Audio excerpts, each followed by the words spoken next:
नमस्कार बच्चों, कक्षा 12वीं विषय व्यवसाय अध्ययन। बच्चों, आज हम व्यवसाय अध्ययन के अंतर्गत अभिप्रेरणा की परिभाषा को सरल और रोचक ढंग से समझेंगे।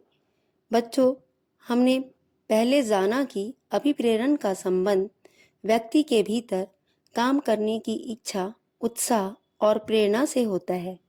अब हम जानेंगे कि विभिन्न विद्वानों ने अभिप्रेरण को किस प्रकार समझाया है। डेल एस ब्रिज के अनुसार अभिप्रेरणा को किसी लक्ष्य या पारितोषण को प्राप्त करने के लिए शक्ति के विस्तार की इच्छा के रूप में परिभाषित किया जा सकता है। इसका सरल अर्थ यह है, जब कोई व्यक्ति किसी लक्ष्य को प्राप्त करना चाहता है या किसी पुरस्कार, लाभ या सफलता को पाना चाहता है, तो वह अपनी पूरी शक्ति और क्षमता लगाकर कार्य करता है। अर्थात लक्ष्य पाने की चाह ही व्यक्ति को मेहनत करने के लिए प्रेरित करता है।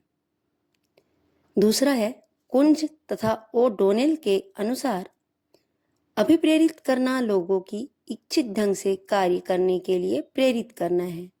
इसका मतलब यह है, यदि किसी संस्था, विद्यालय या कार्यालय में लोगों से अच्छा और सही कार्य करवाना है, तो उन्हें केवल आदेश देना पर्याप्त नहीं है, बल्कि उन्हें उत्साहित करना भी आवश्यक है। यानी लोगों के मन में काम करने की इच्छा पैदा करना ही अभिप्रेरण है।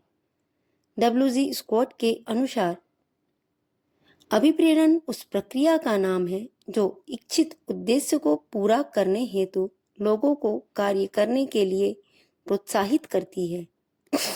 इसका अर्थ है, जब किसी व्यक्ति को किसी विशेष उद्देश्य की प्राप्ति के लिए काम करने के लिए प्रेरित किया जाता है, तो यही प्रक्रिया अभिप्रेरण कहलाती है। अर्थात अभिप्रेरण केवल काम करवाना ही नहीं, बल्कि उद्देश्यपूर्ण ढंग से काम करवाना है।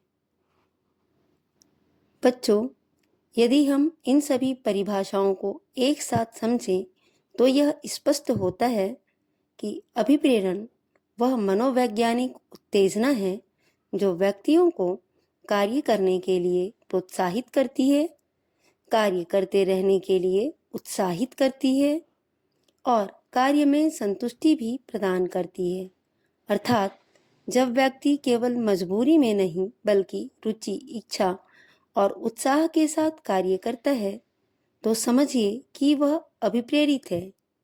इस प्रकार हम कह सकते हैं, अभिप्रेरण व्यक्ति के भीतर काम करने की शक्ति, इच्छा और उत्साह को जगाने वाली एक प्रक्रिया है।